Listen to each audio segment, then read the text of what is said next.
Assalamualaikum warahmatullahi wabarakatuh. Dulu setelah saya lulus madrasah aliyah, saya berpikir bagaimana caranya supaya bisa kerja sambil kuliah. Itu mungkin diimpi-impikan oleh semua lulusan SMA maupun SMK, bagaimana nanti bisa kerja dan kuliah bersamaan seperti itu. Terus saya diajak mas saya ke daerah Malang, yaitu tepatnya di Kepanjen. Di sana saya cari kerjaan, tinggal sama mas saya, kerja di pabrik, kerja jadi buruh bangunan, dan juga kerja jadi tukang beca. Itu bertahap ya. Pertamanya kerja di bangunan, terus diajak lagi kerja di pabrik, terakhir itu kerja jadi tukang beca. Selama beberapa bulan saya berpikir, kalau seperti ini terus saya tidak bisa kuliah. Penghasilan pas-pasan dari pekerjaan seperti ini. Terus sepupu saya nyusul saya ke Malang. Waktu itu dia ke Malang ketemu sama saya, "Loh, kamu kerja apa di sini?" Saya bilang, "Kerja sembarang, pokoknya ada kerja saya kerja." Terus dia tahu kalau saya itu kerjanya tukang becak. Waktu malam diajak jalan-jalan. Terus setelah beberapa hari sepupu saya itu pulang lagi ke Besuki. Dan setelah itu saya ditelepon oleh ibu sama bapak untuk disuruh pulang lagi ke Besuki. Terus sampai di Besuki, bapak bilang kalau hanya jadi tukang becak, kerja di sini saja dah. Nanti saya belikan becak, bilang seperti itu.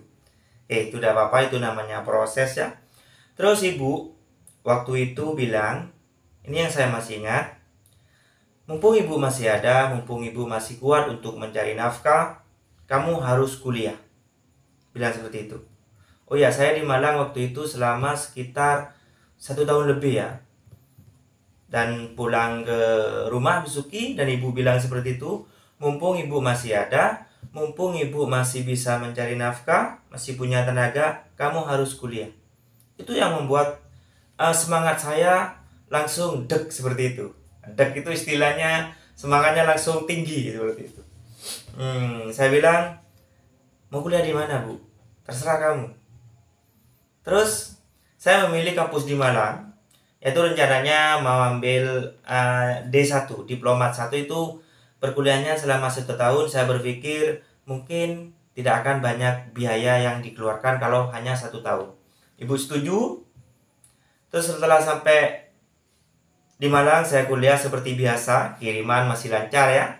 Dan dapat berapa bulan masih lancar terus. Dan ketika saya ingin wisuda, sudah agak mulai kirimannya telat. Ketika kiriman telat, saya berpikir bagaimana caranya saya harus mempunyai pekerjaan sambil kuliah. Saya itu waktu itu senang di lab, belajar di lab bebas di kampus saya yang di D1 itu. Dan ternyata di sana itu ada lowongan sebagai penjaga warnet. Saya langsung melamarnya, dites di sana langsung keterima. Jadi operator warnet. Dulu warnet masih ini ya, masih banyak yang senang menghabiskan malam di warnet seperti itu. Saya kerja dapat berapa bulan itu saya lulus dari D1 ya. Dan ada sosialisasi tentang jurusan S1, yaitu untuk melanjutkan D1 saya menjadi S1. Jadi kalau transfer ke kampus tersebut cukup menempuh pendidikan selama 3 tahun. Karena 1 tahunnya sudah diakui di kampus D1 saya. Terus saya telepon sama ibu, "Bu, saya mau lanjut ya ke S1. Ibu itu tidak berpikir panjang, langsung bilang iya. Saya juga kaget. "Bu, kenapa ibu langsung bilang iya?" Ya selama kamu punya cita-cita dan itu hal positif, masa saya bilang tidak? Jadi itu yang menjadi motivasi saya lagi. Jadi ketika ibu saya bilang iya, saya tambah semangat. Terus dikasih wejangan sama lik saya bilang, cerita juga kasih motivasi bahwa dia punya tetangga yang orang tuanya hanya berjualan tahu, tapi bisa mengkuliahkan anaknya sampai S1. Jadi intinya itu jangan menyerah, kata adik saya. Tambah semangat saya. Saya lanjut S1. Jadi ketika siswa atau yang baru lulus dari kelas 11, ketika ingin berkuliah, saya harap orang tua jangan bilang tidak. Bilang iya dulu. Bilang iya saja. Walaupun secara materi, secara logika, kita tidak bisa atau orang tua itu tidak bisa membiayainya. Bilang iya dulu dah. Karena apa? Yang keluar dari lisan orang tua kita itu adalah doa. Jadi semua wali murid, siswa atau orang tua siswa, jangan sampai bilang tidak kalau siswa itu ingin melanjutkan ke perkuliahan. Walaupun secara logika kita tidak bisa membiayainya. Bilang iya dulu. Seperti itu. Tapi bilang iya, bilang juga ke siswa tersebut, ya nanti sambil bantu-bantu bapak kerja. Karena apa? Saya punya teman, itu dia ketika kuliah, kalau sudah jam 3 sore, dia pasti pulang. Dia nongkrong sama temen, nongkrong biasanya mesen teh gitu, ngobrol sama temen pulang kuliah. Kalau sudah jam 3, walaupun obrolannya itu asik, pasti dia pulang. Pamit pulang jam 3.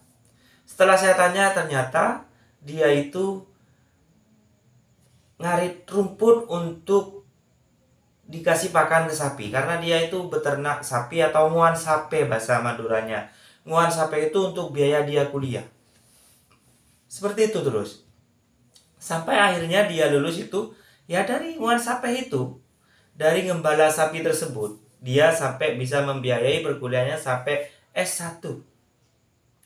Jadi secara ini ya, semua berhak sukses, semua berhak mendapatkan pendidikan yang mereka inginkan. Untuk orang tua, jangan sampai bilang tidak kalau anak itu minta kuliah. Jangan sampai, bilang iya dulu saja. Masalah biaya tinggal usaha dan doa saja. Pasti diberi kelancaran. Pasti, saya yakin. Karena kata balik saya, kalau orang mencari ilmu, itu pasti akan dimudahkan. Tergantung mahasiswa tersebut mau berusaha dan berdoa apa tidak. Orang tua juga gitu. Karena apa? Orang itu paling cepat dikabulkan doanya. Apalagi ibu. Itu tidak ada pembatas ya. Dia ibu ketika berdoa, saya yakin langsung ke langit ketujuh. Kalau saya mungkin berdoa masih nyampe di genteng, turun lagi doanya. Seperti itu. Kalau ibu ketika dia berdoa, cus langsung ke langit 7. Pasti itu, saya yakin ya. Seperti itu. Jadi jangan berkecil hati. Bagi siswa, terus berusaha, yakin. Karena semua pasti ada jalannya ya. Tergantung kita mau fokus apa tidak, tergantung kita mau berhasil apa tidak. Yang penting usaha dan doa. Jangan lupa belajar juga ya, seperti itu. Oke? Itu hanya sharing, semoga bermanfaat. Assalamualaikum warahmatullahi wabarakatuh.